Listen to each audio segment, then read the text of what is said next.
Okay, I'm going live. All Checking right. if YouTube connects. Yep, YouTube is live. Okay. All right. Then we are live. Welcome, everyone. Hello, and good evening, and good day. This is the official Distant Worlds podcast once again. Silence. Say hello, everyone. Hi. Hello. Hi. So with me here tonight are Dr. Nagi as a co-host, along with DJ Creep. You already know, then we don't have to introduce ourselves further than that. Hey. And our kind of guests again, and for the first time, Zorya Hopper is here, a recurring guest, and she's probably going to be here a few times more. And for the first time, Satsuma, our science project lead for Decent Worlds. Howdy. Hello. And Fleetcomm and private group admin, which is a topic we will dive into today. Yeah, that's the masochistic side of me right there. Yeah, I've called this the vent cast because we are almost at the end of week 1 of Distant Worlds 3, which for us moderators and admins was the most stressful week so far. And we want to talk a bit about the things we have experienced, the things we have had to deal with, and stuff like that.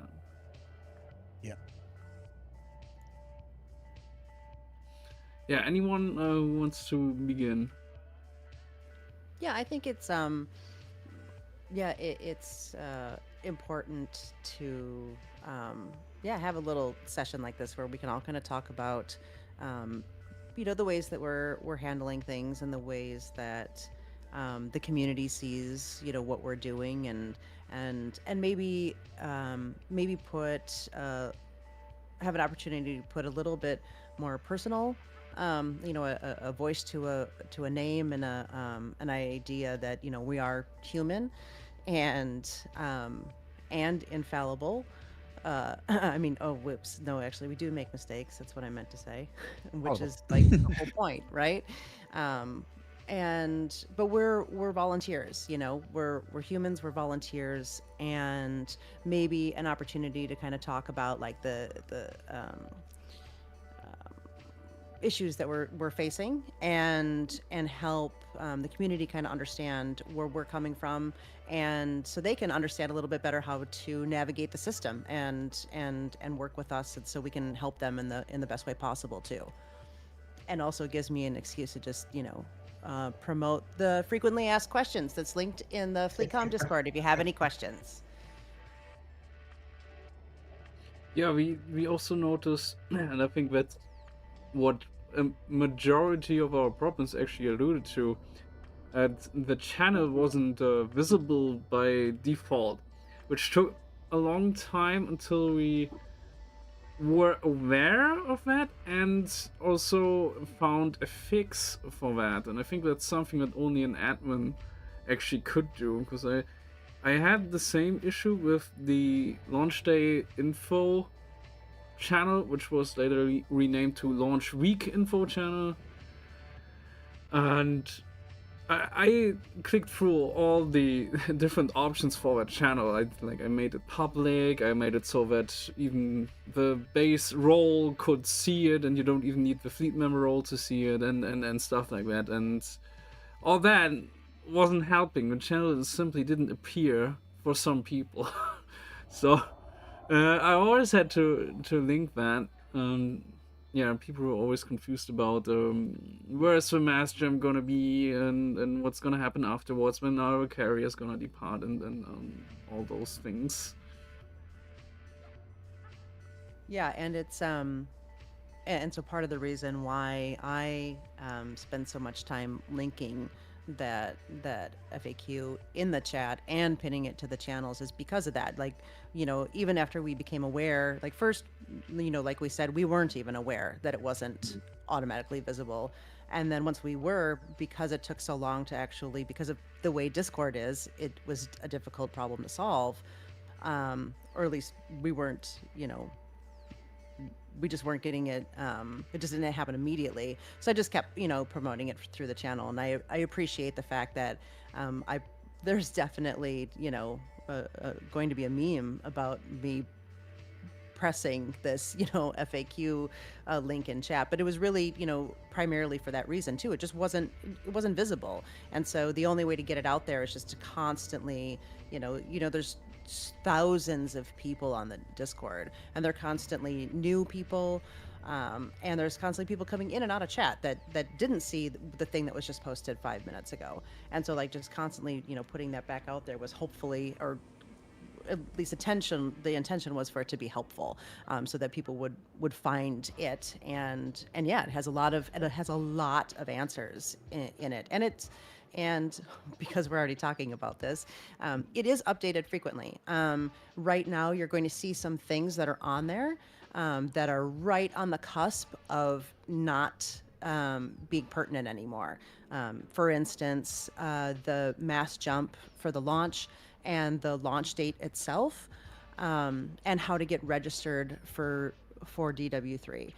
Those three things are some of the most asked things right now because people are just coming in. But now that the launch date has passed and the jump event has passed, those are going to slowly make the transition off of that list. But we are still getting questions about it because some people are showing up late and to the party and they're still asking about it. Oh my gosh, the mass jump.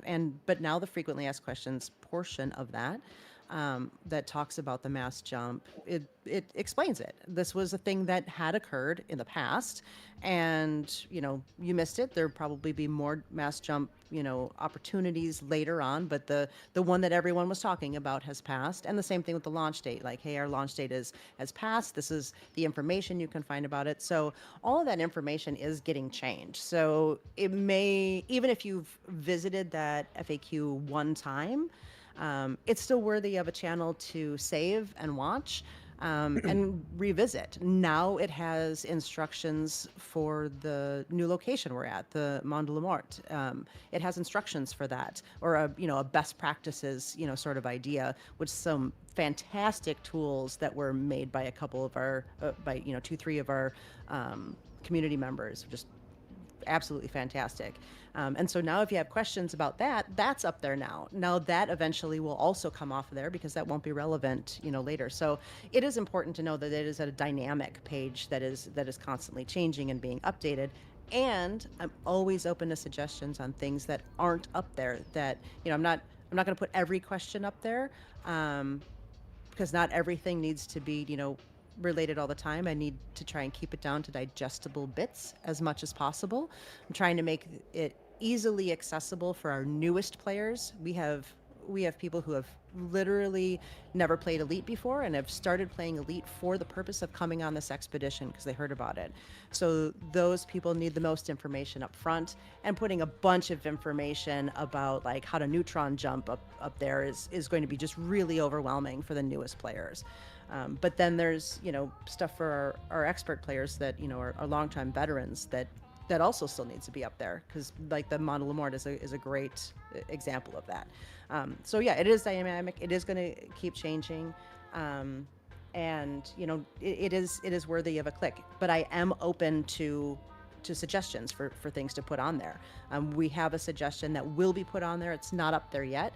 Like one of them is going to be mining, and it's going to be more in depth. There's a little bit up there about tritium mining, but there will be a more in-depth portion coming about like how to tritium mine, how our mining events are going to be run, how to refuel a carrier, what is the procedure for it, how the carriers store fuel, things like that. Those will be coming now, coming up later. They're not there now because we're not doing mining right now. We're not refueling the carriers, and in fact, we're asking people not to, just so that we can keep these mining events open. So just as in a get ahead of it, just let you know I am open to new things, and there are new things coming. So, let me know if there's something that you not see up there. I'm definitely open to suggestions, nice and constructive suggestions. Yeah, and as Yes. for people keeping people informed, I think like you couple all those issues with the fact that a lot of people are in multiple Discords, and every Discord has multiple chat channels, so people are bouncing around all over the place. I know that I am.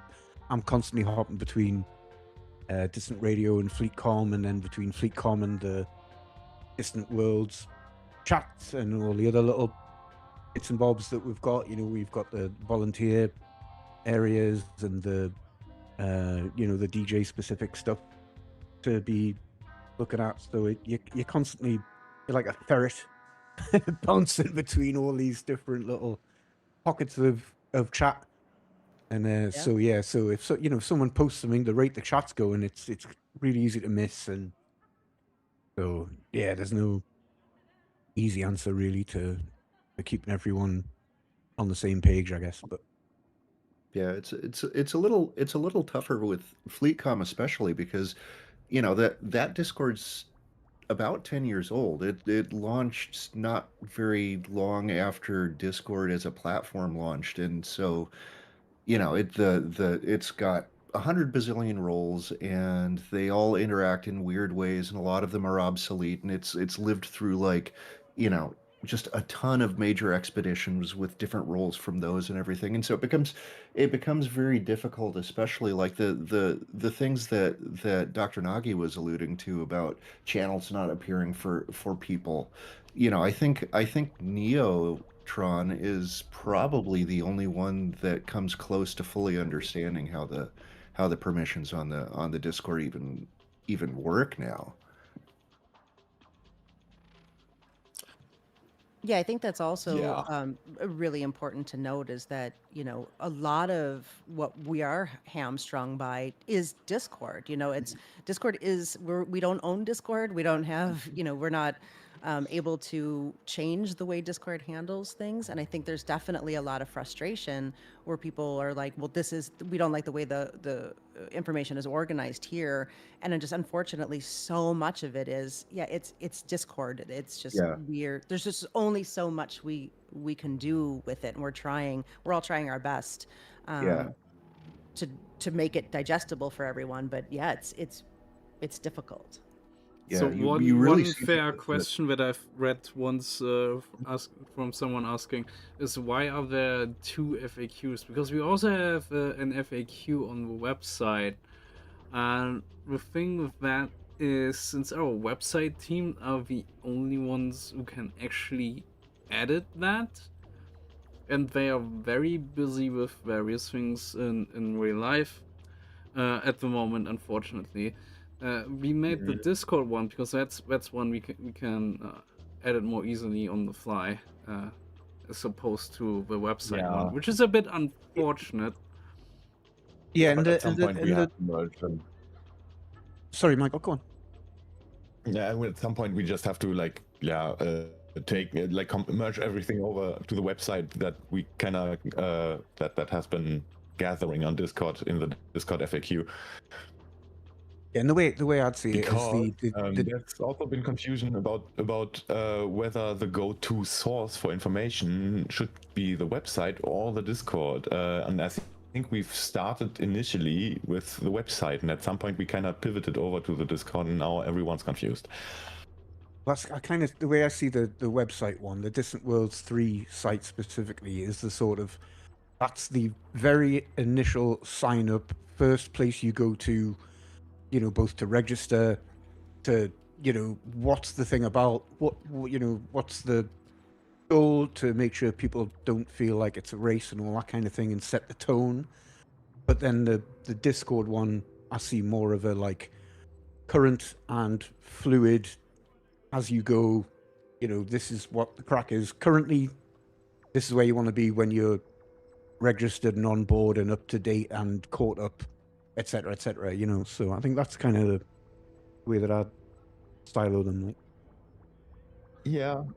Ideally, we should kind of promote both, because if we cannot update everything on time. We should maybe make it so that we don't repeat FAQ questions for the time being, so the website has its own stuff people can go through, and after that, if someone has read through that and still hasn't their question answered, then check Discord, because you're going there anyway to ask your question. Pretty much, Right, yeah. and We definitely had a couple people come in who first read the website and they didn't get the info that they were looking for. So then they joined the Discord and asked.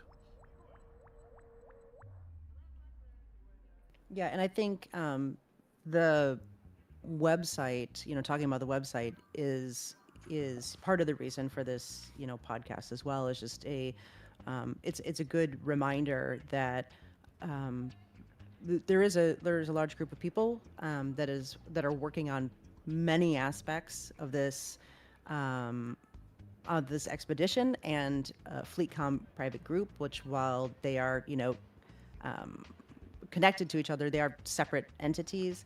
And then there's the website and people helping out on the forums and on social media, and all of those people are volunteers, and including myself and everyone on this podcast, we're all volunteers. We all have real lives. We all have, our employment, and we have our jobs that change schedules suddenly. We have real life occurrences that happen.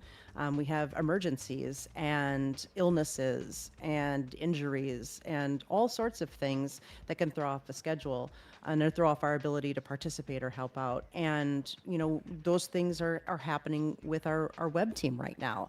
And that's unavoidable. It's just the nature of a volunteer community-led project. And totally understand that people are confused and or frustrated by the discrepancies between the website and the Discord site, but just unfortunately, that is the nature of like I said, a volunteer community, organized type of thing, and so we're doing our best to get those two things on, in line with each other. Ideally, in a perfect world, it would just be the website, and everyone would be able to find all the information they ever wanted on the website, and the frequently asked questions would be perfectly in line with the frequently asked questions on Discord. But yeah, it's just first of all, that idea is, I think, a little unrealistic. But we're going to try and get as close to it as we can. I do think, while I understand the frustration, the community should be a little patient with us, because we are definitely trying. And like I said, these are real people. The web team is a group of real human beings who have real life things going on right now, and they're doing their best. They're working really hard, and some of the things have much higher priority. And if there's major things going on in the background of the website that need to be addressed, those have to take priority over hey, the graphic on this page is not correct, or it looks like there's a typo here. Those are going to be very low priority for right now, which is why also we're using like the FAQ on the Discord so much. Like, come here, this is your most up-to-date information. We'll push you back to the website when it's ready to go. But yeah, it's real life. There's real life things happening. Yeah, unless like a waypoint has been posted incorrectly or something like that, like leave it. It's not worth Right. putting place and focus on. It's unless there's something where we're steering people wrong. Like if it's just a presentation thing, like bottom of the list, sure. Right. Exactly. Well, yeah. Speaking of waypoint, that's probably one of the biggest things that people were confused or upset about, because we only released the waypoint on Tuesday night. It was at 3 a.m. my time. Which, by the way, hi Yannick. Why did you stay up so long on that night? The truth is that part of this is like Meta Elite was going to release the information at 4 a.m. So I thought, I'll probably just stay up after midnight and release it at some point after that, because like I'd rather it come from me directly. and be official rather than have Meta Elite actually prompt everyone else, because then that will prompt a whole bunch of other questions that I'd rather just be like straight and save myself a lot of trouble there. But yeah, I got a bit carried away, you know, as well, looking at other things. It's very easy to do. I mean, anyone who's been in the Discord for more than 5 minutes will know that it's like a 24/7 hive of activity. It's just non-stop, you know. Yeah, it's relentless. Absolutely. So someone was asking in chat, or saying, I'm still trying to figure out if I need to get off of Pillar of Chista and jump on another FC or wait. I'm still got Pokemon to get caught up. So the thing is, all the 4 fleet carriers will get to each waypoint before the weekend on every week. So no matter which one you take, you'll always make it to the weekend events. The Pillar of Chista will depart a day later than the others. So if you're not playing on Monday or something, you get a bit more lenience on getting back on board. But other than that, it doesn't matter. If you care about the side journeys, which will not start next week, but the week after, I believe, then we have the Thimbleful and the Distant Suns, which will alternate. So 1 week, the Thimbleful will go on an extra journey for some surveys, and then the following week, the Distant Suns will go somewhere on an extra journey, and then the week after it's the Thimbleful again, and so on and so on. So they alternate, but they always, all 4 of them will be at the waypoint on the weekend, so it doesn't matter.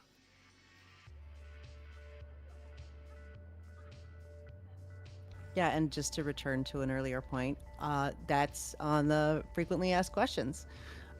There's a section on fleet carriers, and in the fleet carriers section of the FAQ is the description of what they all are, and their primary, roles.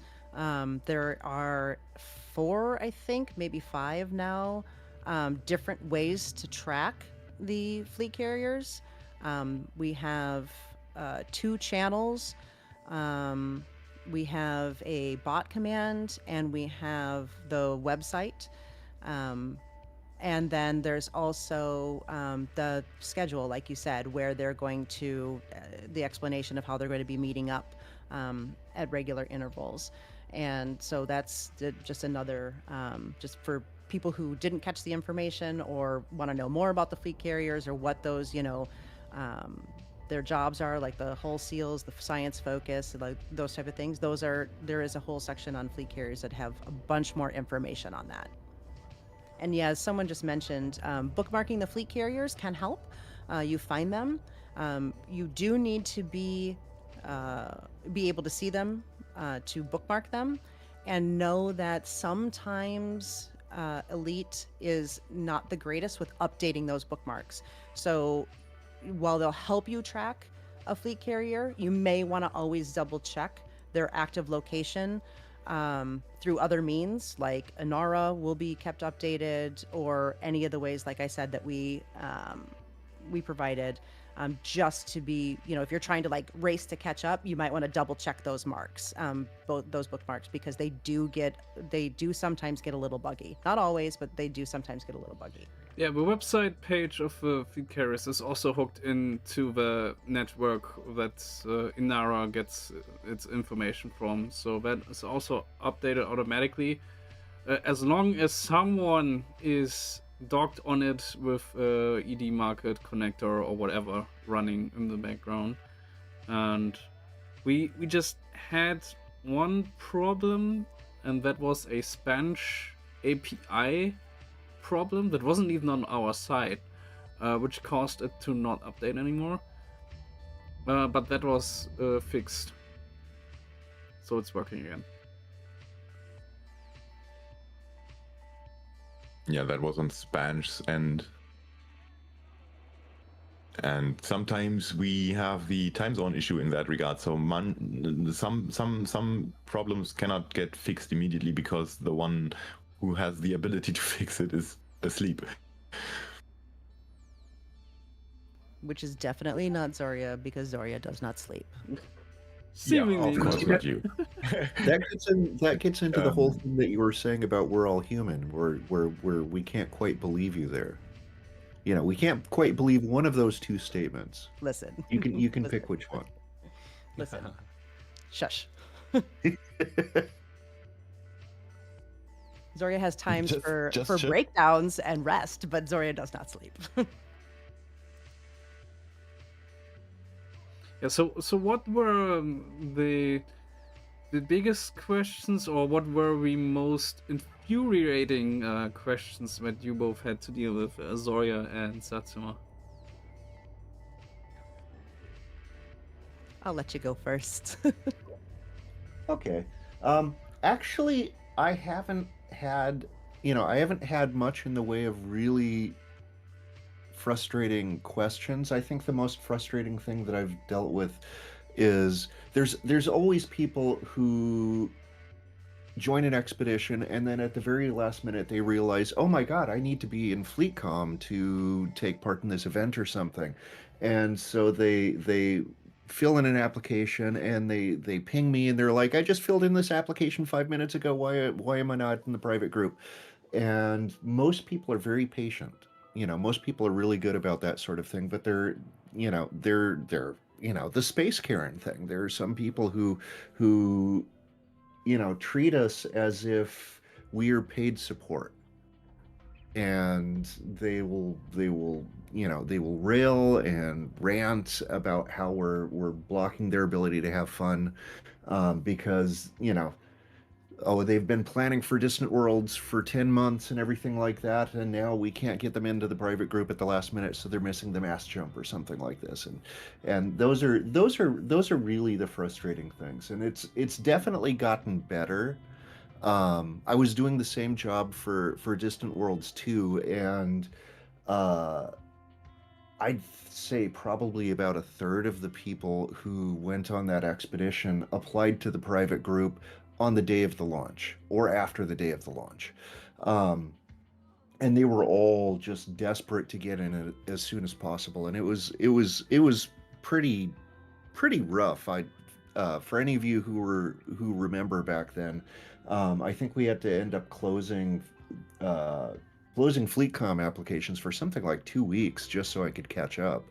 And this time I took pains to like set deadlines, ahead of time, and announced them all over the place, saying like, oh, you have to apply by this date if and then you'll get in time for the mass jump. And if you apply after that date, then there's no guarantees. And so there's still people who want to join at the last minute, and there always will be. But I think it's down to like, maybe an eighth of the people on the expedition applied to the private group on launch day or after. So it's gotten a lot better.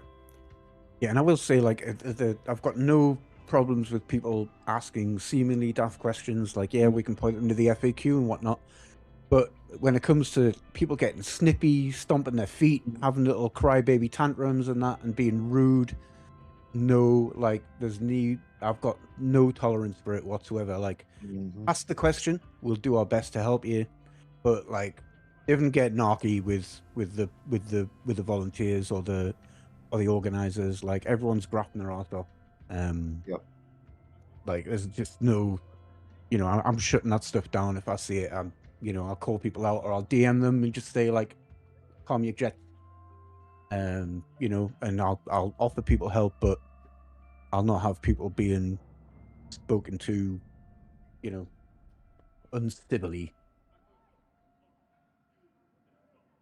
Right. I think that for me, that's kind of been the frustrations that I've had have been pretty much associated with that sort of thing. There's definitely like I understand that there can be a sense of panic when something is not working right, or a sense of frustration, especially like I said earlier with Discord and its usability and its user experience. We totally get that. But yeah, we are we are volunteers, and there's really no, I mean, honestly, even if we were paid, there still wouldn't be, I think, a reason to just come in hot with it. You can just ask. You can ask in a, polite way. I mean, you don't have to say please and thank you, but there's really no reason to just come in and demand and immediately, there's been a couple conversations, and I would like to say just really quickly, for the by and large, like overwhelmingly, the community has been really wonderful, really supportive, really Definitely. understanding. This is, we're talking mostly about outlier type things here. This is not a community as a whole type thing. This is individual, unique experiences. But there's definitely been a few times where I had someone come in to the chat just immediately, and the first thing that they say is what a garbage organization, what a garbage setup, and how trash it is, sort of thing. And there's just no reason for that. And like I've said in those comments, and in response to those comments rather, is that if you have something constructive to offer, we are all willing to listen. You have our ears. Like, we want to make this, it is best for us and best for you that you understand everything and can find everything. We're not trying to keep it from you. We're not trying to make it more difficult. We want to get you the information that you need, and as easily and as quickly as possible. Like was mentioned earlier, the chat is just, there's so many people in chat, and one question can just get lost. And so if we have a place where you can go, where we have a system, like, we're trying to get you the information. We want you to have the information. We're not trying to make this more difficult. So to come in hot and just be like, I can't believe you guys are all just garbage. This is, like, that's like, no, you can come in and say, hey, I have an idea. And we are all ears. We are all ears on how to make this better. Yeah. I mean, you got to be honest. For just winging it, we're doing pretty good. Yeah, I mean, really solid. Like, for just an ad hoc, like, I mean, like, everything is so, changing. It's changing all the time. We're dealing with things that are new, and oh, that's a new thing. We didn't know that was going to happen, because nothing like this expedition has ever been done before, not of this size, of this, whatever. And so, like, things are going to happen. And yeah, we're also, and I'm one of the most vocal people, I think, people in the chat, where I'm constantly on top of people for the FAQ, but like, I'm not one of the top people doing the thing here. Like, there's this group of people, that are doing way more for this organization and this expedition, and they are doing so much all the time to keep this moving and changing and adapting to all of these things that are happening. It's really just like it's a moving target. It's just constantly a moving target, and they're doing a phenomenal job for all of the things that are changing and happening, and we're working with. Truly. I will say, as like addendum to that, is that, yeah, on the sort of, if you just talk and chat to people and you ask questions, yeah, there is a lot of sort of ad hoc reaction and adaptation going on, 100%. But, in the big picture, we do very much have plans. We do have ideas. Yeah, they will change and evolve over time. They will be adapted, but we do very much have goals. There is a point to all this. There is a structure. There is something we're pushing towards, even if you can't necessarily always see it. Like, especially I think around the time of launch, I know it's that launch day anticipation. Everyone wants to know everything, but if we told everyone everything on day one, there would be no anticipation of stuff later on. This is a 4-month. It's more akin to a marathon than it is a sprint. This isn't 100 meters. It is like a city marathon of some kind, if you want to put it in that kind of athletic context. So that's what exploration is about. It's about sort of, meeting other people out there, having adventures, forming bonds with people that you've never even met before. And that's the golden thing about this community. But we're trying to sort of weave this all together in the best ways we can. As you say, we're all volunteers. I mean, we were joking the other day, well, not really joking, is if we all got paid market rates for what we do, we'd probably all be pretty well off by now. Yeah, and I think one thing that's helpful to tell, people who are sort of landing late or coming in going, oh my god, I'm going to miss out and all that, like, is reassuring people right off the bat that, you know, go here, yeah, go here, look at this, go here, look at that, but you're not going to miss out. There's no point of no return. Well, you know, not for at least a long time, I'd assume, but you know that take your time to get acquainted and familiar with all the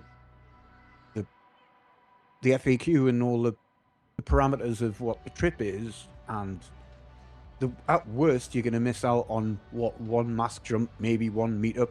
It won't matter. You'll still be able to catch up with everyone and crack on and be involved. As you say, it's not sprint. There's plenty of time Yeah, there's for so everything. much. And I think so that's much where to do. people come in. The reason that people have the anxiety when they come in, the reason they're stomping their feet is they're going to miss it. Oh, I'm going to miss out. I'm not going to be a part of it. It's like, don't worry. You can be involved from day one on the Discord. Like, you know, just yeah, take your time and reassure people that that they'll be involved and it's fine.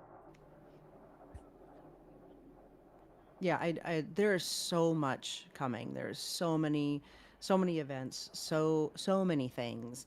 I know, yeah, like you said, that like it feels like, oh, like I missed, like what now? Like, oh, I'm not even gonna go now. Like that, like there is so much happening, and for so long, like around 4 months of this, and the truth of the matter is you are going to miss things. You're going to, unless you're like Zorya and you do not sleep, you're going to miss things, and it's okay. There's so many things.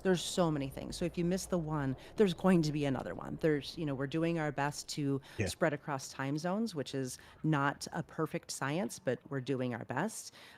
We're doing our best to make sure that, we're weekdays, weekends, we're doing like across the board type stuff. And so we're trying to make sure, they've, like Yannick said, there's been tons of planning that went into this by far smarter people than me, and there's so much planned and so much prepared and so much thought put into all of these things. But yeah, I mean, we're sorry for the events that you do miss out on, but none of them are required. So you're not like in trouble. You're not out of the expedition. It's just you missed a thing, and get on, watch the channels for the next thing, and try and get on that, and we'll do our best to make you feel included. But yeah, there's more stuff coming. You're okay. I promise there's gonna be so many things for you to do. Set your Windows clock to also show UTC really helps with planning. Or you stay in game and look at your in-game clock, because that's a UTC as well. Yeah, we've been using Hammer Time for some of the to display the localized clock for some of the things, mainly the mass jump. And some people were not familiar with that. They were asking like, what time zone is this? And this is showing the wrong time and whatever. Even though it mentioned in the text that it's all that it is localized. Yeah, it's not helpful that the time isn't really like highlighted differently than normal text, because it's just that off gray that just barely distinguishes itself from the background. Yeah, that kind of makes it hard to make out if it's hammer time or not. Sometimes I actually have to like copy the text from the message, and I'm using the darkest theme in Discord, so it should technically show everything that's not black as something really well visible, but it doesn't. So I have to copy the text from the message, like with right click, copy text, and see if it's a hammer time tag or just text that you typed out. And yeah, but that's something Discord has to take care of. That's not something we can fix. Yeah, but yeah, hammer time is the way to go. It always displays the time in your local time zone on your machine. I do prefer hammer time myself, because I am in UTC +1, and this 1 hour difference throws me off so often, so hard, that I mismanage some of my timings.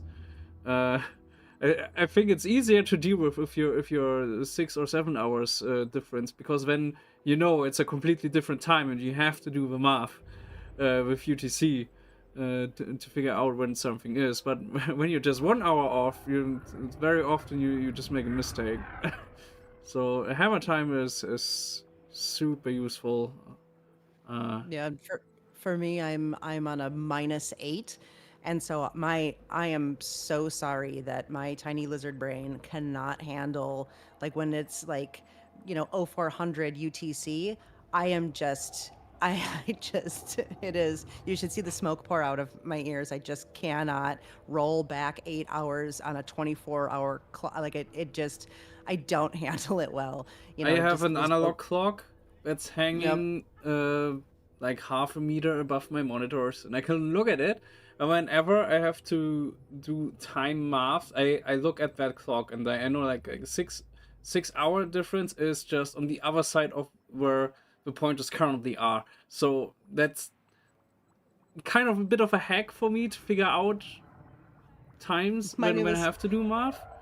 My newest hack is I just ask my husband. He knows Yeah. these things off the top of his head. He's like that it's fantastic. I just turn around and ask him, what time is this? I had to ask him about the podcast. Oh, I was like, plus can you 13. confirm Wait, how what does that time this even work? podcast is? Plus 13 should not I- exist. Right. And I don't even know what day it is, so I don't even bother. How Yeah. do you Indeed. get to UTC plus 13? That shouldn't be possible. The other side of the world, literally, isn't it? Yeah. Yeah, but it should be Minus 12, and then it should go over to It's minus same as 12, -11, shouldn't isn't it? it? Oh wait, no. It's I not. think it's the quirks of international sort of like time zones, isn't it? Near the international date line, if memory serves. There's Yeah. some islands that I think are literally you move like a few miles in one direction and it's literally a different day. Daylight and then savings. there's also with the daylight savings, I'm not always -8 either. Like sometimes it's different, and I honestly, off the top of my head, can't tell you if it's one less or more. I just know it's different than it is right now, and so yeah, it's just Oh, it's a New lot. Zealand. Mm-hmm. And it really doesn't help that the time zones, the daylight saving times are applied differently across the globe. So Oh, that doesn't the help UK either, yeah. has a different date of where they apply that than we have in Germany, and I think the US is also different. So we have weeks of delay between them, and that just makes it more complicated. Yeah, it's something we I will think- have to deal with because the expedition runs for 4 months, and that means we will go into DST again at some point. So that will be interesting. This is the thing that, I mean, this is In almost summertime, universally known for anyone who's been to more than a few events in Elite's history, but I've been doing this expedition, organising a lark for about 9 years as a leader, 10 if you include the previous events, and the time zone thing has always been, like, if not the leading issue, at least amongst one of them, because obviously we have an international sort of community, and that's the thing. It's always been an issue because not everyone's on the same time, and we can't do anything about that. We just try our best to try and bring everyone together in these time zones as possible. Hence why we have like a European, we say time zone, it's a time zone grouping really, and then a we say an Americas one. I use the Americas term loosely because Canada exists and Brazil exists as well, and those have got significant player bases too. So yeah, it's but we always try our best to do it. It's not easy, but we definitely try. Yeah, my suggestion besides using hammer time is just use in-game time, because that's the same for everyone, fortunately. But yeah, you have to log onto the game to see that. Yeah, well, that's not a big ask. Like if you're involved, I think it's fairly safe to say you can be logged in. Yeah, and then Even a caveat, like if in doubt, launch the game, check the Right. time there, and line it up. Yep. And then even like the conversion, because we are trying to help with that. Even the conversion requires a person to enter that information into Hammer Time or whatever tool they want to use, and then post that to the Discord. And full admission, there was whatever it was a day or two ago. I think I don't know. All the days run together when you don't sleep, and so it was 1 or 2 days ago. I did a time conversion in Hammer Time for the fleet carrier. schedule, and I converted the time incorrectly, and I put it out there, and it was on the fleet carrier schedule, and so one of the fleet carriers jumped. There was a big uproar because people were not expecting a jump. Luckily, Jimbo, the fleet carrier commander, caught the outcry and stopped, and then had to reschedule everything because of it. And that was just one person who just made a typo. So like the issues can kind of cascade from there. But yeah, even in that, it was just a human being made an error, and that was definitely all on me. That happens. It's going to happen. And so like when we try and work outside of what Discord allows, or the website can do, or whatever, to try and help people like doing this, so that to make the time conversion easier, it does add another layer of human in there, and that's another layer of potential error. So for those that were affected, is Jimbo especially, I apologize, but that's that's the unfortunate thing that happens, that when we try and do these things. And just another reminder that we are human. It's also why, or part of why, it adds to why Neotron has done a great job of getting this bot ready for us. And there's these other channels now where you can just watch the fleet carrier movements, basically live, and the /carriers command, where you can look and get the information about it, and that will do the time conversion on its own, so that I don't do another typo and throw the whole expedition into chaos again. But yeah, hopefully that'll help as well. But that just back to like, yeah, we're human, and that's what happens. Like the more we try and help, sometimes is just the more layers of human that get involved, and there's just the more possibility for error as well. So trying to find that balance is definitely difficult. Another cool thing you can do with hammer time is a relative timestamp, so it will say this will happen in 4 hours, or this has happened 30 minutes ago. Yeah, that's something I did for the launch times. Not the detailed schedule, but the general launch time, so it's less confusing for people.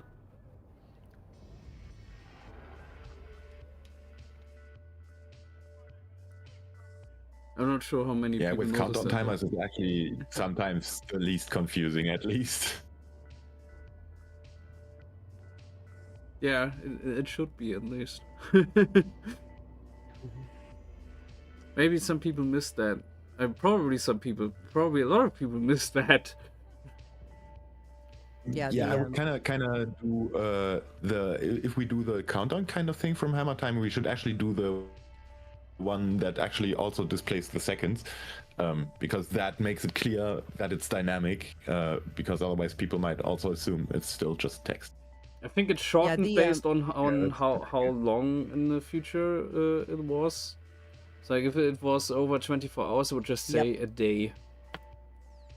Yep. Yeah, it is. It truncates itself if it's over 24 hours, it'll just say it in days. If it's less than 24 hours, it'll say it in hours. And then when it starts to get less than an hour, then it changes to minutes, and then changes to seconds. But the carrier flight log channel that we have, and the bot, the /carriers, those are both being updated with that hammer time localization. So and it does have that like in 10 hours, in 13 hours. So it does have that to help to add with that as well. So that has been added to those. Neotron did a just really fast and fantastic job with those.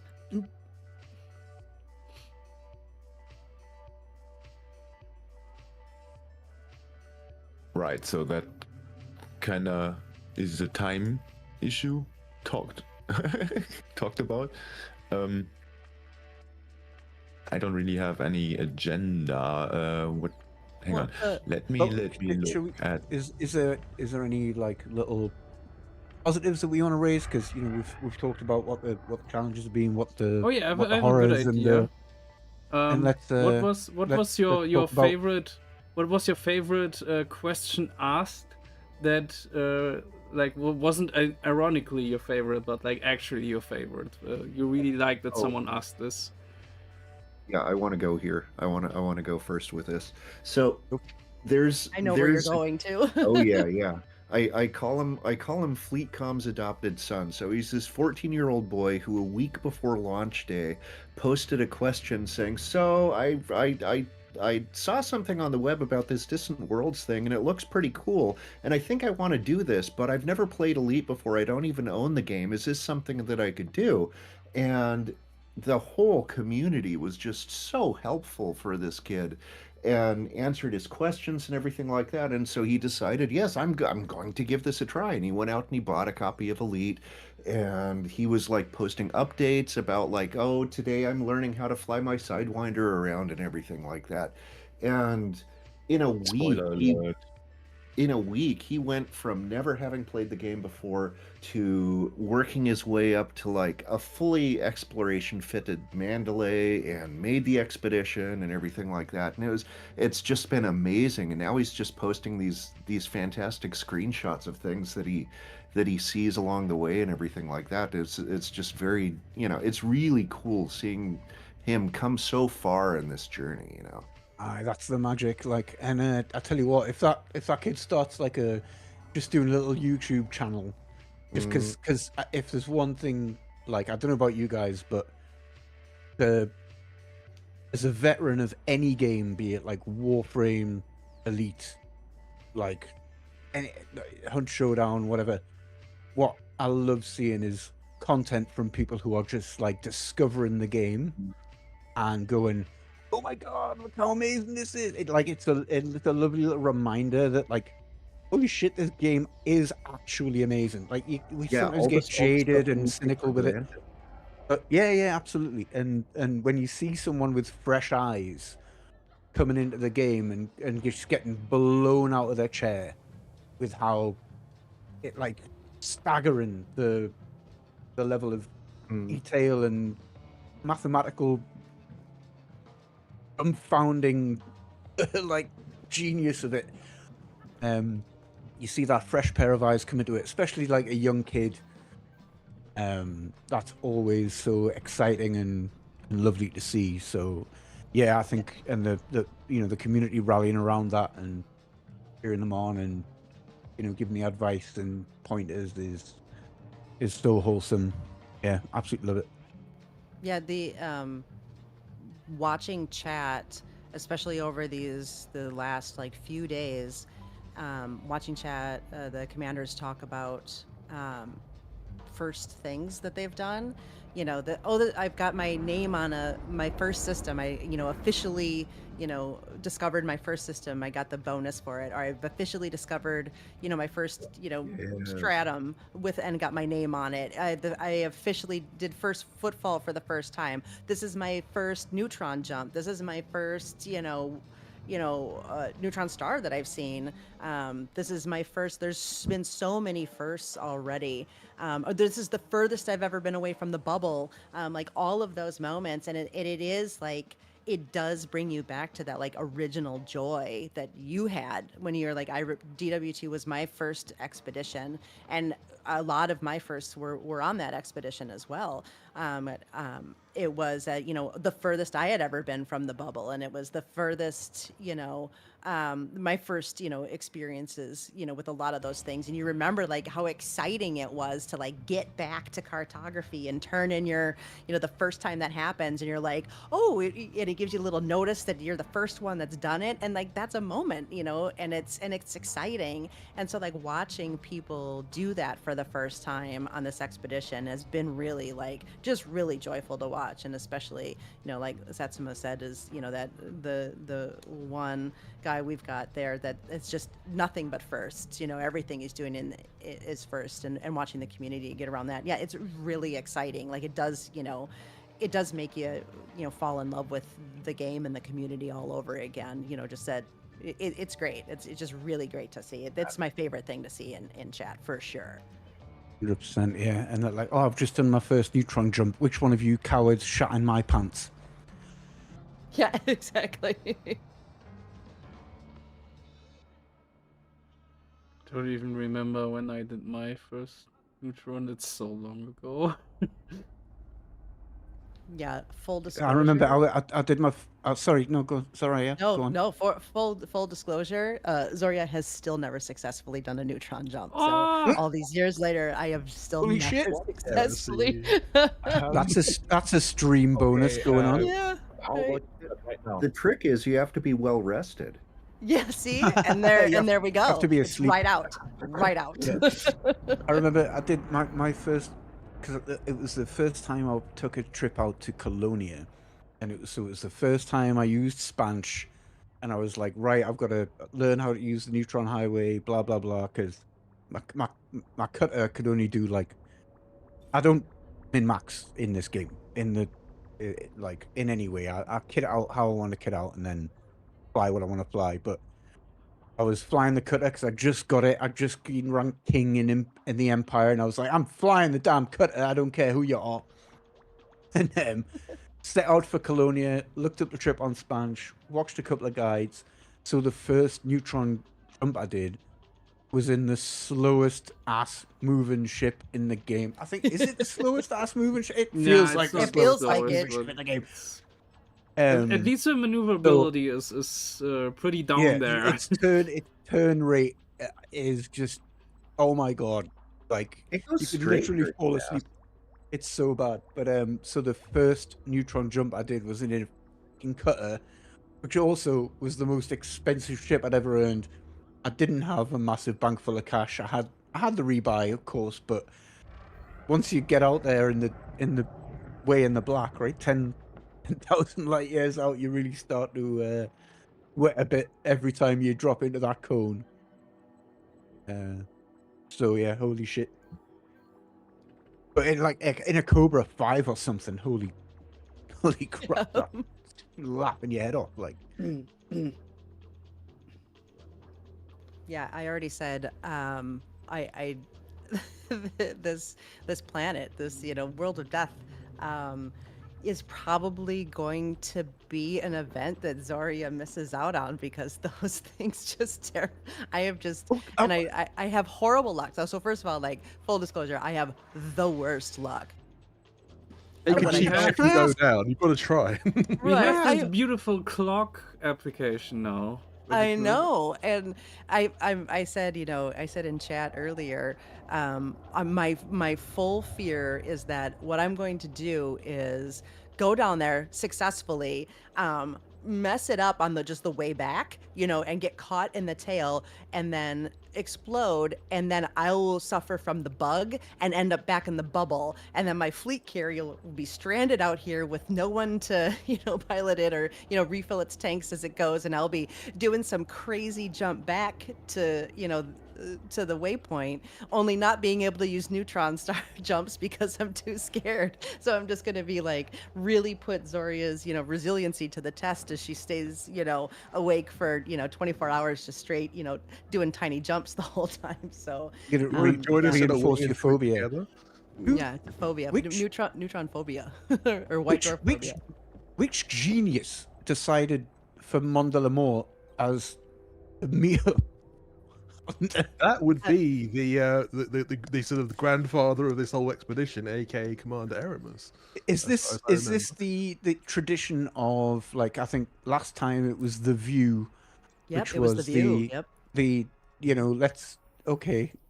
let's put the newbies through their paces, and I feel like yet again we've got obviously the stakes are potentially a lot less high because all the carriers are there, right? For sure. That's the theory, but It's still a risk. Like- It's still danger. Yeah, 100%. It's still danger. Yeah. Well, I think it's Yeah. the game I that have- isn't being ameliorated through over the years. So most other dangers in the game have been kind of reduced or minimized. This one has not been minimized. This is as raw as it always was. You're right. The carrier's kind of safety net, but it's still like about as This is going in the deep end in some ways. It's an interesting choice. I'll grant you that. But it's like a lot of people it'll make them leap into the unknown, and it's a great way to start in many respects, especially people who have not been out this far before. I know you might Yeah. question, are we asking too much of especially newbies? Or like, that's an interesting question, and like we won't know until people try. I mean, there have been some people who have already fried their ships and and died as a result. And we're not hearing any case of anyone really sort of ending up back in the bubble or anything. So we think that they are going to nearby carriers. I think there was one person. Right. One person, Who- okay, but amongst they- 9,000. That's actually that's pretty low. They yeah. they died on foot, I think, and the ship was Okay. transferred. So the last Oh my docked God. location of that ship was not the carrier. Right. This is something. This is something we have a warning about in the place that you guys know I'm going to point you to. This is not. Where is that? It's the FAQ. You'll find it on the. Oh, Discord. right. Is there an Well, into that FAQ? Yeah, yeah. There is a section on there like what happens if I crash. There is a warning on there. Our best practices, and I just have to reiterate, you are always gonna have some sort of risk here. No method is foolproof, and we can't be responsible for things that happen in Elite that are just outside of our control. But our best practices are your ships should be docked at the fleet carrier. And what that means, that importantly in this, is that a lot of people have flown over in a ship, they've landed and they've docked on a fleet carrier, they've transferred their ships to them, and then And they they're will not taken yeah, off and dock them again. Right. And so they're just swapping and getting off and flying away. And then in some instances, the Elite doesn't recognize that ship has ever docked at that fleet carrier because it was transferred. It Yeah, never has that docked makes there sense. before. Now this has not been the case for everyone. Some people have not docked there, flown away, and come back and crashed, and it still spawned them there, and that's great. But best practices, your best hope is that I just tell people, like, if it's when you leave, just do an immediate request docking and do it one time. Just dock your ship just to get that little bit of extra safety net. So I think the person that had happened to, that was maybe the case. So Yeah. I transferred my because I'm on the main expedition with my Corsair, but I transferred in my Type 11 and my DBX for like rescue stuff. Type 11 for mining, obviously. But the first thing I did as soon as they both arrived, I like transferred into the ship, just took off from the carrier, requested docking again, docked back in, switched to the other ship, took off, docked again, and then I've left it at that. But do you know if does that apply? Like, so say you do that and then the carrier jumps umpteen times, does the docking, Right. if docking overrides that bug, does that count if the carrier has since moved? Do you know? I guess it has to, because you can't does, respawn. yeah. It should respawn back on the carrier. Of course, Yeah. because you can't. There's nowhere to respawn Yeah. if the carrier ship. It is a bug, and it's only a So tiny we, percentage of people. Answered my we question did actually. in the So question. I talked to some people when we were still back in the bubble, and we also did some testing on what happens if a carrier moved and you explode in an uninhabited system. So what actually happens is you respawn at the closest available landing pad that you have access to. So that could be a different place theoretically. Well, while you are on this inwards, the chances that something else other than the fleet carriers is closer is very low. Yeah. So the short version of the recommendation is, if you're gonna do something brown trousers time, dock in at the nearest carrier to you, and then go and do Exactly. whatever you're gonna do. If you're gonna do something a bit reckless, and obviously no one should be endangering anyone else, but if you're gonna do something a bit risque and a first time thing, make sure to dock in the nearest official carrier, and then take off in the ship Yep. you're making said attempt in. I think, Zorya, you're going to have to join either me or Nagi or both on a little trip down to the surface, I think. It always helps you fly with other people, because then if you're not sure where to go, you can just follow one of us down, I'm It's the hitchhiking one, I'm myself sure I've tomorrow. docked on it before. I'm sure I've docked on this planet before. It is literally the one that, like, it orbits so fast that you've got to, you struggle to keep up with it in Super Cruise, right? Yeah, you need a little bit of adjustment. You know, it is moving fast. Yeah. Yeah. I'm sure I've docked in it before. In fact, was it involved on Distant Worlds too? No. If it was, it would have been like a side thing that people did. I don't think it was actually part of it formally. No, Was it no, part of the actual route planning or anything? Yeah. I don't think so. I think it might I have think it come was near. a point of interest. I think the closest Distant Worlds 2 got was around the Collection of Wonders. There was a waypoint that it had multiple neutron stars that formed like a ribbon or something. That was the closest Distant Worlds 2 got to cloning. I think it was about halfway, and then it took a Nagi. turn right, basically, towards the You're core. asking about point of interests while you're the one who's actually the point of interest guy in this group.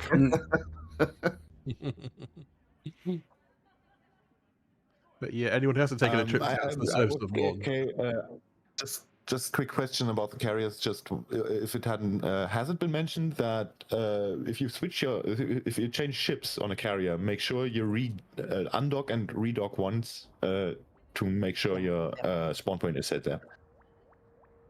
But you're saying that But even once, if you ferried them over separately and did that already, you're saying? Yep. Yeah. I Yeah, would. but also it's kind of redundant if the closest landing pad is the thing after the carrier has moved. Yeah. Right. You just do it to be safe anyway, right? Yeah, I mean it's a long expedition, so I mean if you start making it muscle memory now, like it's what I'm gonna do. You guys can do what you want out there. Obviously, I'm risk averse, but like if every time I leave the carrier, it's just now muscle memory for me. I leave the carrier, I redock, and then I take off, and that way I know the ship that I'm in has docked on the carrier that I'm on, and I don't have to worry about it from there. And that is just going to be my, for 4 months.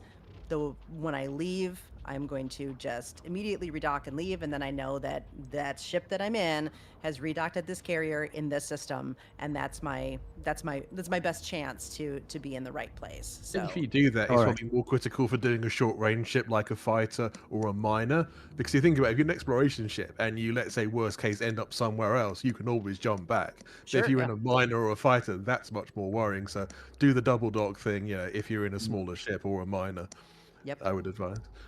Petition for Zorya's live stream of her first spanching her way to the next waypoint. I thought they were going to say a trip down to the surface of Mon because that would be like more dramatic. But there you go. Oh, that? Yeah, sure. Yeah. I'll sign that. We also have I other didn't things send coming any, up. right? I need to go.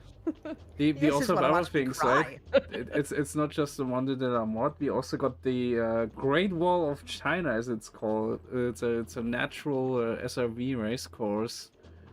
I haven't fully announced it yet, but it's already out, and people have started talking about it in the racing channel as well. That's also another thing. Is this the location like Ghost Giraffe did a I don't know. Carriers No, versus this no, is SRV? a new probably one. not. As far as I'm aware, this is a brand new location that was scouted out a few months ago by one of the DW3 scouts. Similar So setup it's though, like- right? There's big Yeah. rised up, Yeah, rose yeah. up. I think the one you're referring to is also in the Horizons era terrain, so it's a kind of a different kettle Oh of fish yeah, completely as well. fucking hell, yeah. Forgot I about must admit, it was that. a lot easier to scale for Horizons because there were so many more like deep canyons You and could high view mountains. this. You could view it Yeah. from space, right? You could view it from the. Yeah. For could- anyone who started playing Elite after the Odyssey expansion has dropped, they won't be aware of this, but when Odyssey got released, all the planet's surfaces were regenerated completely. Yeah, it was.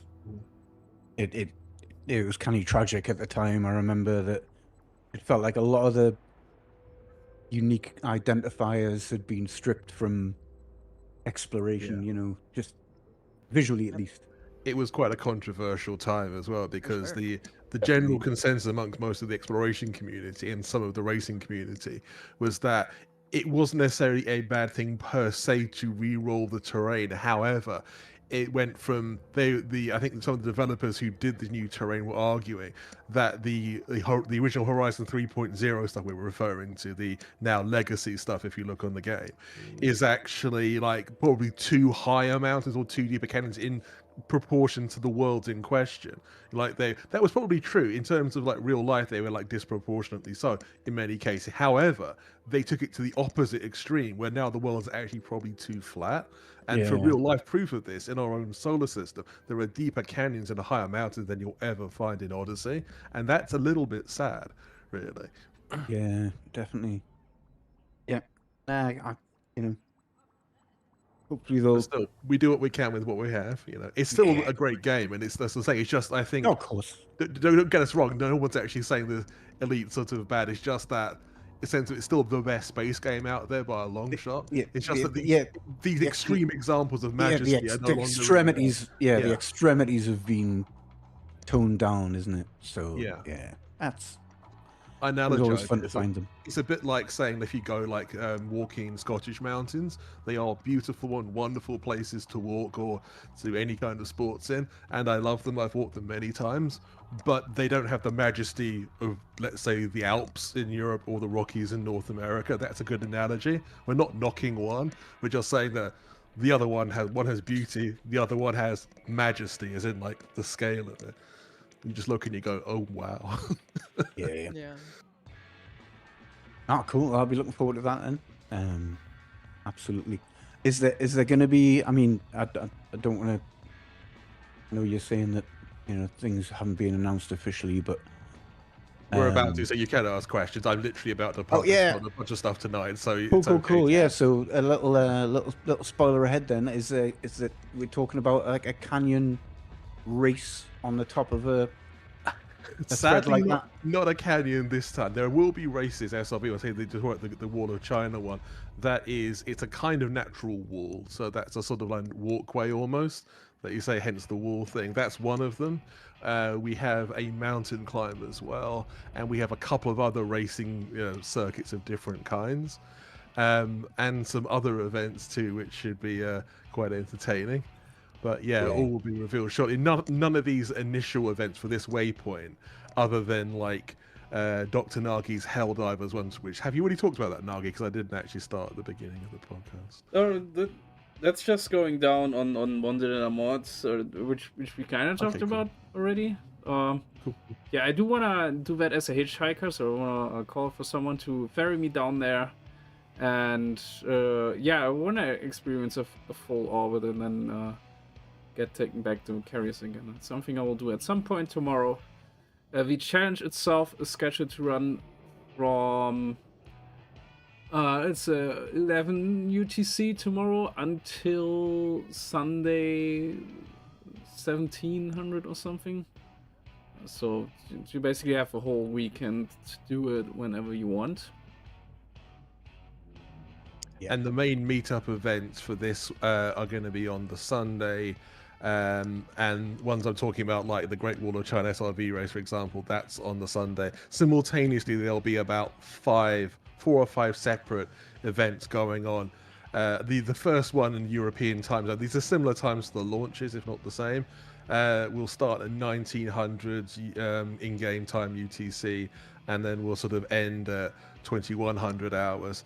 The top of my head, I think the North to the Americas ones is from midnight UTC, the following few hours, that is, and until 0200 hours UTC. And then we also have, I think, starting at 0800 in the morning, the Asia Pacific one, which is, I think, only one flotilla for that one. So it's going to be interesting, because for those of you who have not done these kind of exploration events before, we usually do a bunch of different events of various kinds at the weekend meetups, usually a Sunday. And at the Sundays, we meet up, do an event like a mountain climb, an SRV race, some kind of on-foot event. Sometimes, some kind of navigation or other things can be done. TM, spoilers. And ultimately, at the end of those, another long-running tradition, which everyone will like because everyone liked it before, is the mass jump. We always tend to end on a mass jump within the sort of take the group of people that you're with on the surface events. You all go into orbit and you all mass jump to sort of signify the end over that particular weekend's events. And it's very enjoyable. I hope people do enjoy it.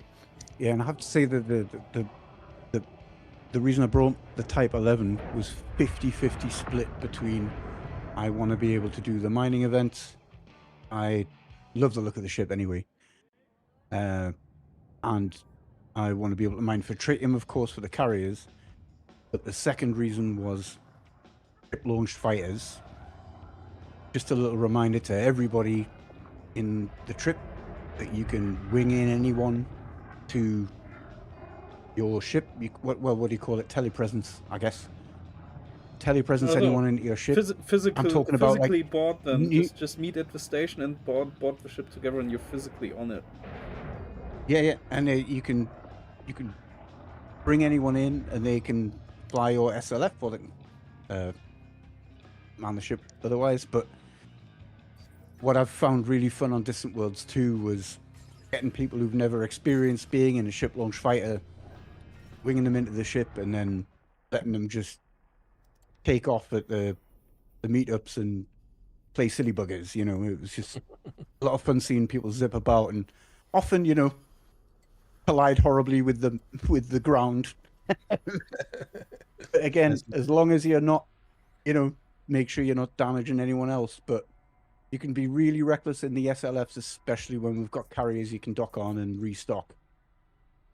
So if you want to play Daft Heads, that's the place to do it. So Just a quick someone's aside about asking, someone's asking if you can buy a Type 11 in Colonia. So not in Colonia directly, but in a system next to it. It's called Ratschrei. I've got it focused on stream right now. From what I know, in this system, hide that in the chat, maybe. Yeah, there is a station where you should be able to buy your Colonia Dream. That's the station. There you can buy a Type 11. It's a little bit of a pain. I did that yesterday because you buy it there but you can't fit it out with everything that it needs there, and so you have to kind of fly around Colonia a bit to get all the different bits and pieces that you need for it.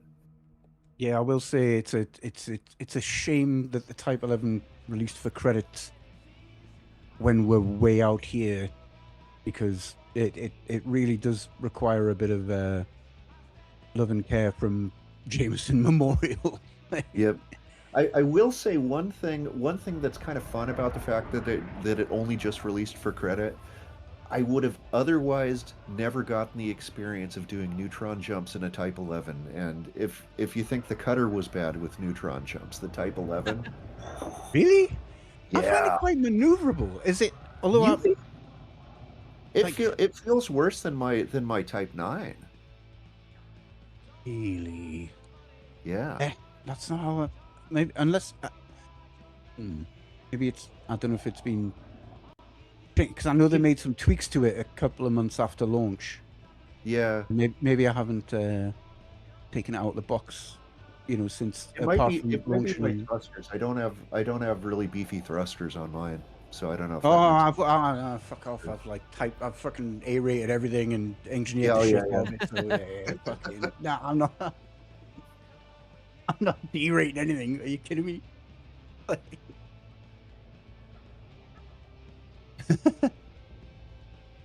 I mean, I'll fly over with my alt account in the Caspian, buy it, and fly back, and then transfer it, and then I'll undock and redock, of course, and then I'll see how I can kit it out. Or maybe I'll fly around and buy all the modules, and then just whole thing back. Yeah, just transfer everything over to the carrier, and then sort out the outfitting.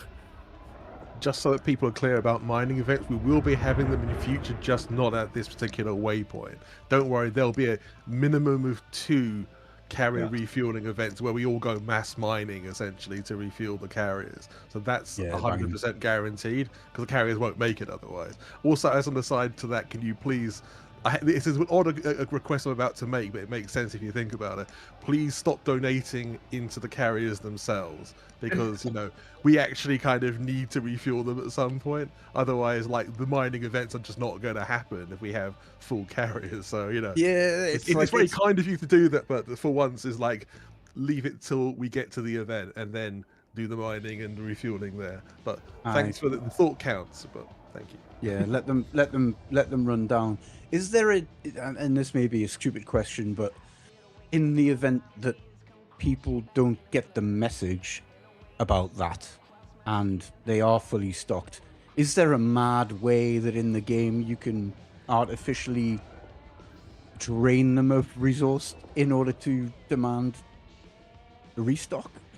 I don't know how stupid a question that is, but you could theoretically, they have tritium stopped in the cargo hold, obviously, right? And you could empty the cargo hold. You could just dump it somewhere, and then ask people, "Oh, we have run out of tritium in our cargo hold. Can you please fill it back up?"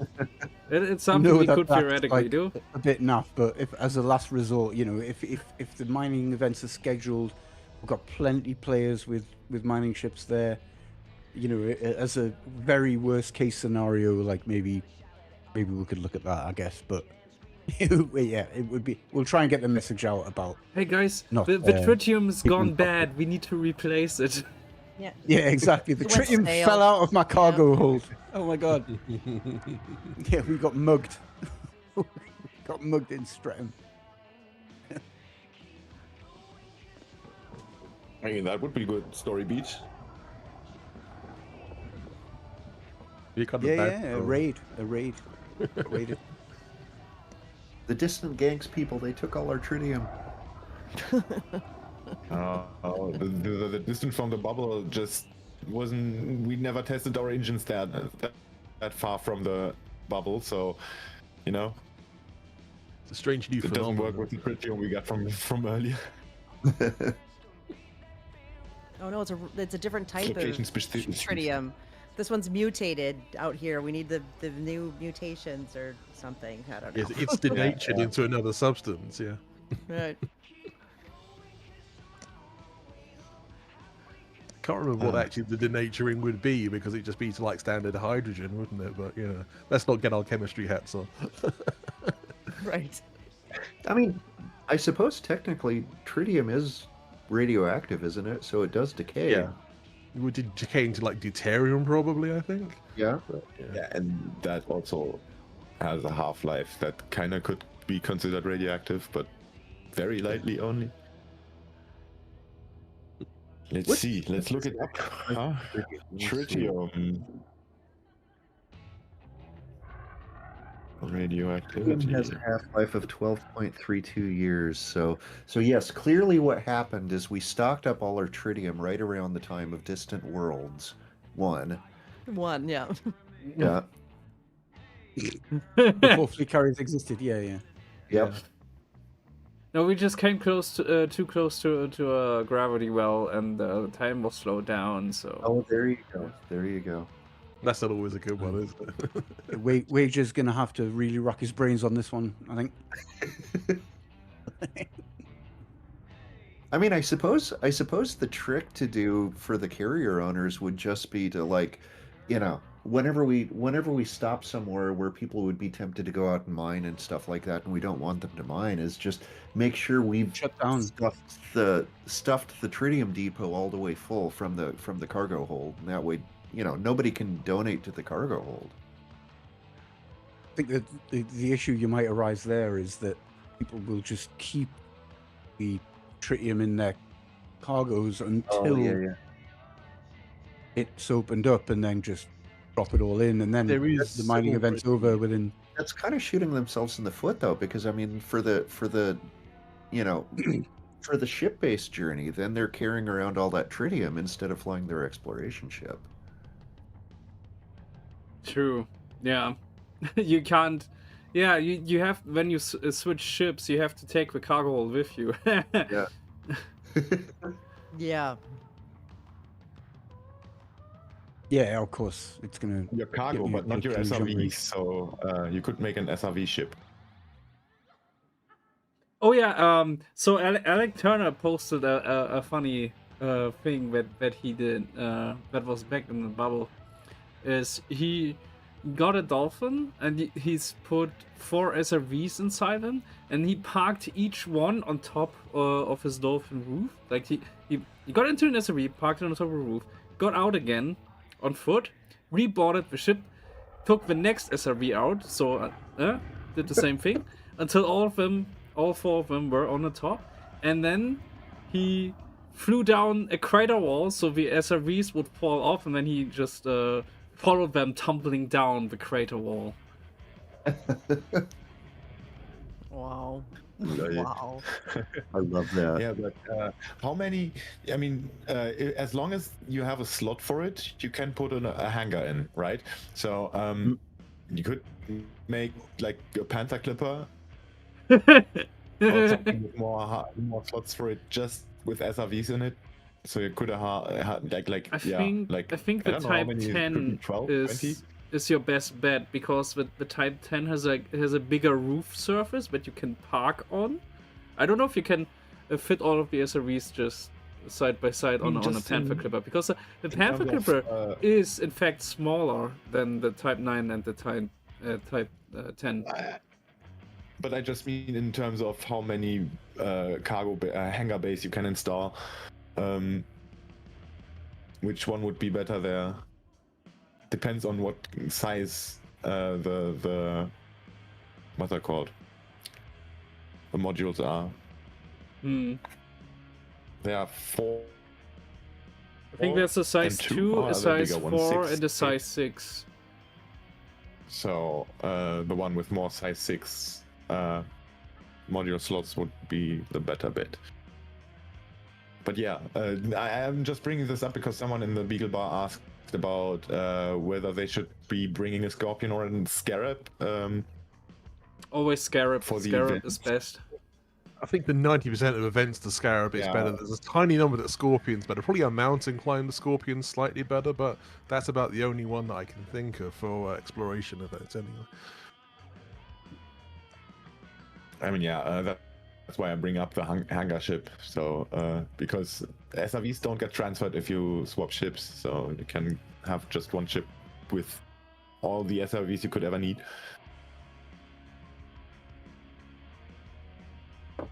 When we're near Colonia as well, if you want to buy stuff there, there's a good time for it if you have any last minute supplies you need. It's only 600 light years away. Yeah, That's actually a really on good. that, idea. I should do the that. Distant Suns is gonna head back to Colonia tomorrow, and gonna be back on Sunday before the events, just for anyone who wants to know and who wants to go shopping in Colonia. That actually poses a little problem for my hitchhiker commander, because I currently am on the Distant Suns, I believe. So I should can someone fly me over to one of the other carriers, please? I can pick you up if you like, you know. I am in game right now. You're on the Distant wrong Suns? carrier. I mean, I'm already logged on. If I can get into your session, that shouldn't be a problem. Okay, if you want to do it instead, that's fine. Yeah, I want to try it. Yeah, I've never done it before. Okay, so you'll pick up Nagi. Okay, I'll leave it. Mm-hmm. Okay, cool. For this pod. I don't. Wait, hold on. There you are. Right. I'm gonna try invite to team. Wait, where's the invite? There's something, Comms but I panel. don't see. Ah, there, at the bottom. Yeah, hello. Then you have to drop from Super Cruise to get into my instance and hope that there is a free pad. Oh, okay, so I have to launch once. Okay, because I'm on the carrier. Then I will be right back. But yeah, people keep talking. We don't have to do this live. You consider Everyone making stop some and good watch. radio. Yeah, Yeah, the but- radio show. I say it's good content. This, live and direct. Coming from the deepest parts of space, the most dangerous parts of space as well at the moment. Yeah, absolutely. Yeah. Yeah, the bringing it back to a point I was making earlier about tools that were being created by community members. I did want to just go ahead and say, because it's on top of mind for me right now, and I just saw the white dwarf, which reminded me. The three commanders, and I apologize if I pronounce any of your Discord handles or commander names incorrectly, or Commander Edstorm, or Edstorm, or Edstorm, Commander Salandri, and Golden Dreams. Those were the three community members, the three commanders who, on their own, made some really fantastic tools and guides for landing and for doing the Helldivers. So if you're interested in doing the Helldivers, pinned in our Discord channels and on our frequently asked questions, and then also on the forum, the information is posted as well. Golden Dreams did a great infographic, which is just a nice, easy, first look at what to do. And then Salandri gathered some data, and Edstorm put it together in a tool.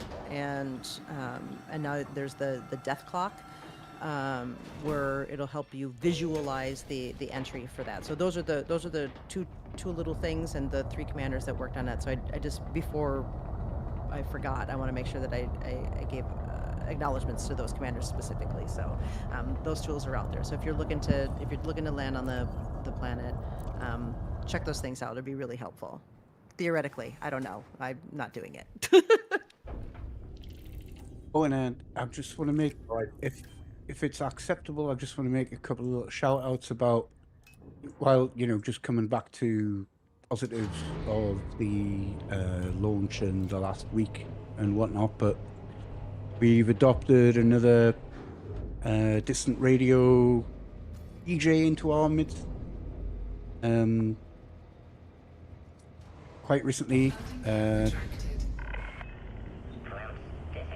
on a moment, let me just pull up the name, because I don't want to get it wrong. I've had so many DMs of so many people. Jesus Christ. Yeah, tell me about it. It was Kyle Furby. I'm sure you won't mind me calling him out. Kyle Furby recently joined the Distant Radio DJ list. Me and Michael got him set up. And I also want to call out a chap called Fluffy Bits, who, rather than volunteer himself to DJ, he's like, hey, I'm a producer and I've banged out some tunes, and do you maybe want to review them and if you want to incorporate them into your set? So while I'm not going to be spinning them out tonight, I think there's definitely some break stuff that I'll be spinning out later. And just generally speaking, I've had loads of DMs from people who've been tuned into Distant Radio just saying, loving the tunes, like it's really keeping me focused and keep me banging on through the the jumps and whatnot. So I just want to call out the class feedback we've had from people and keep it coming, because it really turns us on. We'll love to hear, like, someone's, every set is different, all people's tastes are different.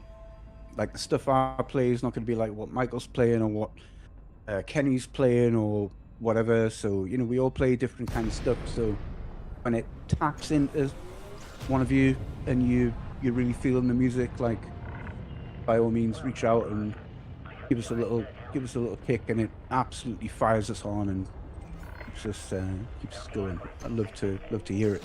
So really appreciate that feedback. Yeah, it's really helping having the positive feedback, just knowing that we're actually entertaining people. Yeah, and even if it's in the Great Hall, you by all means, throw it in the hall. You don't have to message us individually, but if you catch yourself tapping your foot, nodding your head, and really vibing with what's being played, like, shout it out. And I'd say again to, if someone's helping you in the chat, if someone's helping you, if you're asking questions on Fleetcomm and people are like really sticking the neck out and giving you detailed advice, just make sure to thank people, just thank people for for the attention and the detail. You know, it goes a long way. Really Yeah, does.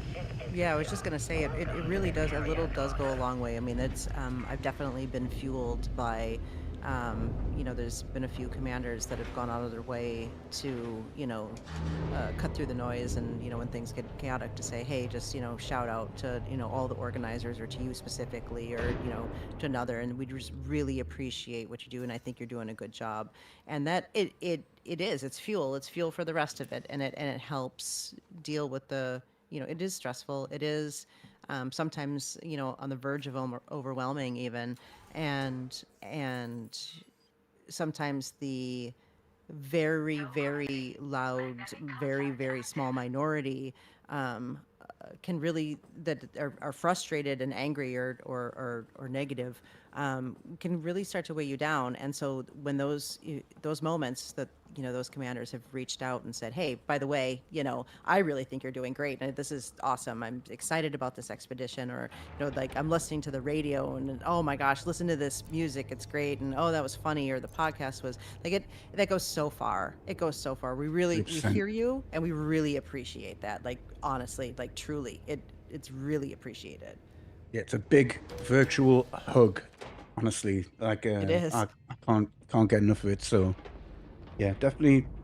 Like, obviously, if we're fucking up and we're doing it wrong, give us a little nudge. But or likewise, if you're loving what you're seeing, if you're really feeling supported and excited, like, we want to hear about that.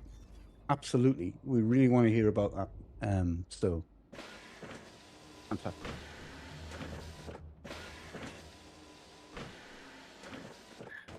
Yeah, while we're on that topic, hearing about things, just as an info, we are always looking for stories. If you have anything to share that you want to have, like, want to be presented on the radio, share your story with a Call-Eye or me, or any of the radio team, pretty much, and we will see when, or like we have, like, Okola is majorly doing the reading of stories and all that kind of contributions, so he'll see to that he's yeah, Especially, do and that then, as you know soon as what, he can on his show. especially when it comes to, like, your first time encountering a Thargoid or a Guardian installation or a hilarious faceplant, a horrendous horrendous fail. They're always funny. We've all been there. We've all done I remember being, like, I think I was 40,000 light years out on Distant Worlds 2, and no, it wasn't Distant Worlds 2. I think it was Pegasus, the Pegasus run, and I was 40,000 light years out, and I completely face planted my Imperial courier coming into land on a planet, and just got reset back to the bubble, and I just had to set off again, and, like, so yeah, definitely share your painful stories as much as your wins and your awesome moments, but it all makes for good fireside setting stories, definitely. So Michael, you took off again while I was still in the hangar, and it teleported me to the concourse, and now I can't move. I can turn. I was actually checking the hangar if you're still there, so I thought you were already out. I didn't see you Live action, anymore. people, live action. Yeah, I can't walk. I can't walk sideways, forwards or backwards. But I am standing here and I can look around. I fell over and I can't get up. And you might have to, like... we'll see next time I log in what happens. Anyway, I guess this we are getting closer to our 2 hours mark. So now's your last chance, dear viewers.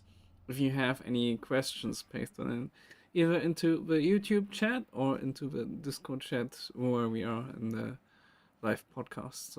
Yeah, Beagle Bar's probably best. If or you're only Beagle on, Bar, if Michael's Fleetcomm. reading that one. I can only have 2 chats open Yeah. at the same time. You know what? I've got a question. Can I get a watch that displays exclusively hammer time? Huh? If you it is your local time. what I mean, isn't Well, isn't that think just so. setting your watch to UTC? Oh, for fuck's sake. I mean, if it's hammer time, it would be your local time, so it's just your watch. Yeah. Yeah, right. Does it have MC Hammer dancing on it? Oh, bruh. You Yeah. If not, probably why not? find niche an app joke, that one. for an Apple Watch or something. I'm just occupying the airwaves while we're waiting for questions. So When will we find out the final destination of the carriers? Ooh, that's a Depends what they mean by that. You know, you're talking Well, about the last end of the week, surely. expedition. You Yeah, won't last week. actually... last week of the expedition, absolutely. Yeah, there's no. Yeah. Though for He week wants- to week. To be fair, like our next reveal will be on a Tuesday. After that, they'll be on the Sunday night, though. So when we reach the ship-based part of the expedition, it'll be on the Sunday when the meetup happens. Well, at the end of the meetup, I should say. So we're not going to be mean to people for too long. I'm not being mean at all, really, but I joke. Oh, I thought I was just waiting for the go ahead for being mean. Yeah. Oh, If you want I to, thought Michael, this you was don't need my go ahead. I thought this was my moment. Oh, I was ready to shine. Go on, I'm Well, not stopping you. the question for when we get the next waypoint is the same answer that James T. Kirk has gotten a lot on the first motion picture. Tuesday.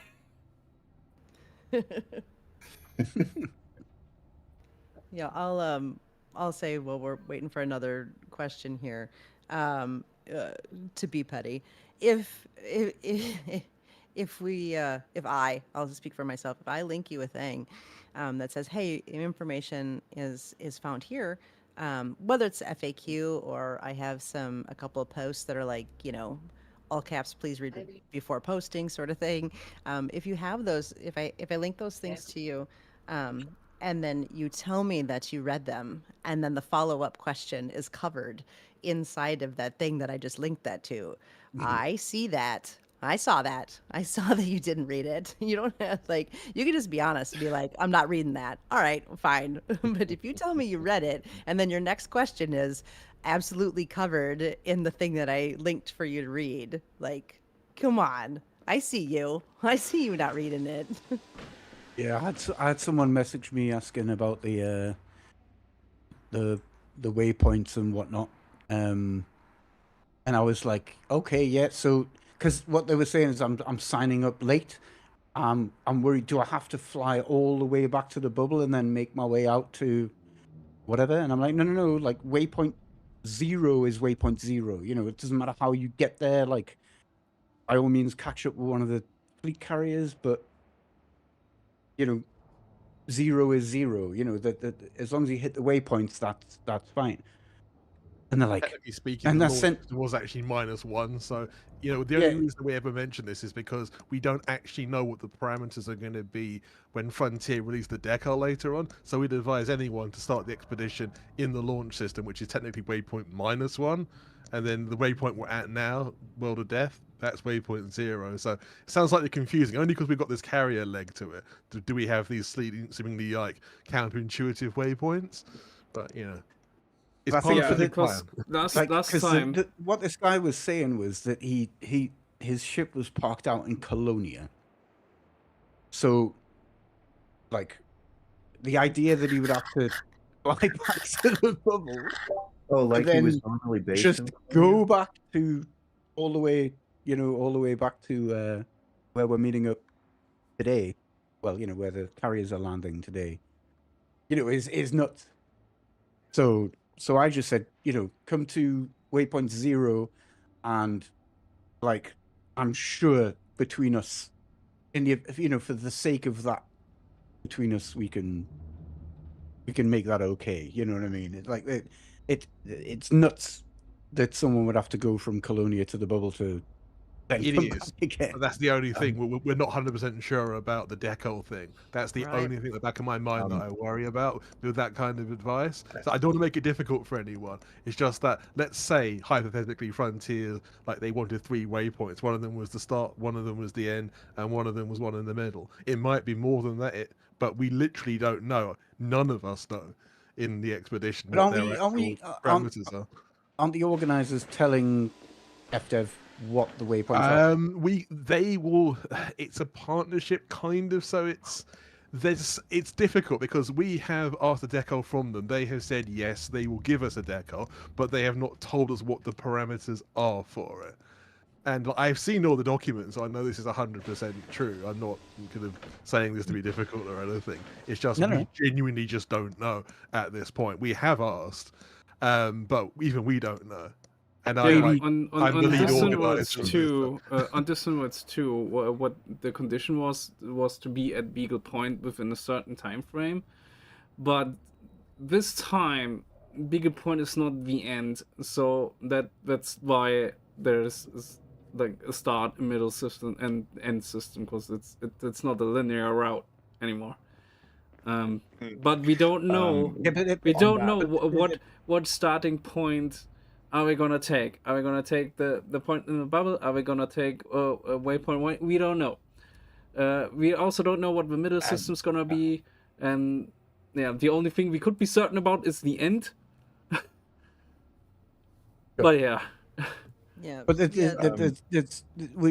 we've got to agree that, you know, especially when it comes to like late arrivals, you know, who, and I don't think there's going to be many who are, you know, not many people are based in Colonia. Maybe we that is worth, about that.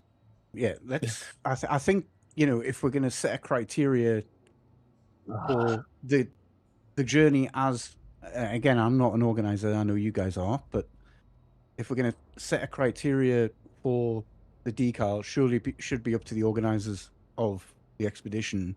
I mean, and like, I think theoretically, the thing that I would add to this is that theoretically, like, yeah, we should be able to set all of the parameters and do all of the things, and that should be the thing. But I think something that especially gets confused in the community, at least, is how much power we have over what Frontier is doing with this. You know, we have their ear, but they're certainly not on a leash for us. You know, they're going to ultimately make the call on their own. We're not, you know, the organizers, the lead organizers, you know, have been in touch with them, and they've been, you know, wonderful to work with. There's no, you know, no shade intended there. But ultimately, like, it's their call, and we can't tell them what to do. We don't have as much power with Frontier as that I think a lot of people assume we do. There even seemed to be some confusion with some people, very, very small, you know, amount of people that thought that part of us were working at Frontier, like we were Frontier. we are FDev, yeah. Right, that we are actually FDev or working, you know, some of us are FDev and that we're not, you know, this is just a community group. And so like, yeah, we have their ear, and yes, you know, they are listening, and they have been great to work with, and they have offered to do a decal, but that's, you know, anything past that point is ultimately up to them, and we can, you know, temper tantrum all we want about it, it's ultimately still going to be them. So when people are asking about, like, no, but what am I supposed to be tracking with? What you know, boxes do I have to tick? What, you know, all of these very, very hard specifics, you know, what do I have to do to get this decal? The honest answer is that I've said repeatedly is, you know, like, you know, do as much as you can with this. You know, you start at the launch. This did have a launch point. It will eventually have an end point. There's waypoints in the middle. Try and do as many of those as you can. But ultimately, we don't know. We're not being evasive. We're not trying to be difficult. EDSM, I know, has been brought up. We're not using that for this. There's you know, the decision was made. We're not using that for this. It's not going to be that. All we can tell you is, you know, just to do as much as you can from waypoint to waypoint, you know, from the launch system to the end. Check in at the waypoints if you can, but ultimately, it's not going to be our call. Again, we can rail against, you know, the system as much as we want, but it's not going to be us. Yeah. So another actual question about that. Before I get interrupted again, I'm gonna mute you. Every one of you. We have a cutoff date for the signups. right? So is there gonna be another shuttle service happening once the signups close from the bubble towards or past Colonia and towards Waypoint Zero at least? We don't have anything planned like that, no. It is the case of if you catch up, you have to catch up in your own right, unless you can find another mode of transport sort of out this way. But yeah, it will have to be hitting the waypoints under your own steam, I'm afraid. All that said, if you go on the Fleetcomm Discord, there's a channel for fleet carrier ferry services, and the same if you go to Pilot Trades Network, I think keeps a list of that, and the Fleetcomm or the Fleet Carrier Owners Club keeps a list of that. So there are plenty of fleet carriers that ferry back and forth between Colonia and the bubble. So if you're signing up in February or something like that, and you're just barely making the cutoff, you won't be able to catch an official carrier over to Colonia, but you'll be able to find a carrier that goes to Colonia if you want to go that route. And a lot of those carrier pilots fly like madmen. Like I took one of those things once, and it took something like a day and a half to get to Colonia. It was nuts. Right. It must have been Zorya flying or something like that. Right, no, I would have gotten there faster. Yeah. All right, that's good because that should also help like latecomers cover all the bases in terms of what boxes they have to tick in regards to getting the decal. Yeah, I do have a slight warning though. That as was mentioned, they usually go to Colonia. However, our first waypoint is an even further distance away from Colonia than Colonia is from the bubble. So you still Yes, have that's to make a good deal of a journey yourself if you join in February. Sure, Of but I mean course. it's a long distance exploration expedition. So I mean Yeah. if you're joining it, you should be expecting to jump long distances. Yeah. Yeah, Yes, indeed. yeah, definitely. Cool. All right. We're close to the end now. Were there any more questions in any of the chats? I didn't see That any. sounds like a no. Cool. So yeah, just before we close things off, I have a few radio-related announcements. First thing, before I forget it, because last time I did. Once we're done with this, DJ Creep is going to take over with a set from right after the podcast till 2:30 a.m. UTC, I think. And another thing is, last night I reobtained the distantradio.space domain, which you can now use. It'll just redirect you to the current URL, but it's more convenient and easier to type and whatever. Yeah, just a little win for myself because the domain got snatched after Distant Worlds 2 and was for sale for a few $100 at the time, and now it's got unlocked again. But yeah, that is it. Yeah, sorry for snapping at you guys about the interruptions, but I was like wanting to ask a question while you kept going around the same thing, that we have no say in what FDev considers being completing the expedition. But yes, we got that worked out. Thank you all for being here. Absolutely. The podcast will end up on the website tomorrow, and on YouTube it's already available if you want to watch the VOD immediately, rewatch it again, give us a watch time, is great. But yeah, the first week has been crazy, and I thank you all for still making the time to join us on the podcast. We got next everyone- week planned. We got next week planned already. Next week we will have Commander Alec Turner from the Buckyball Racing Club on, and we will talk about racing. Yeah. Very much And, on character. And just a last reminder, like everyone, again, if you're going to attempt to dock at Mont Lemort, take your ship out, dock it again at a carrier, and then your worst. And in the chat, everyone, be kind to each other, be supportive, look out for All new right, players, look out for struggling people, and be good. And go play CQC after this, because the CQC activity is happening kind of in parallel to this podcast, and I'm gonna go over there after this and have a little pew pew. Yep. And I'll bring you some tunes to murder each other too. Perfect. Awesome. All right. Have a good night, good day, good thing, everyone. And we'll see you latest next week on this same podcast again. All right. Goodbye. Loads of love. Bye. Bye. Good chat. Bye. See you in a bit.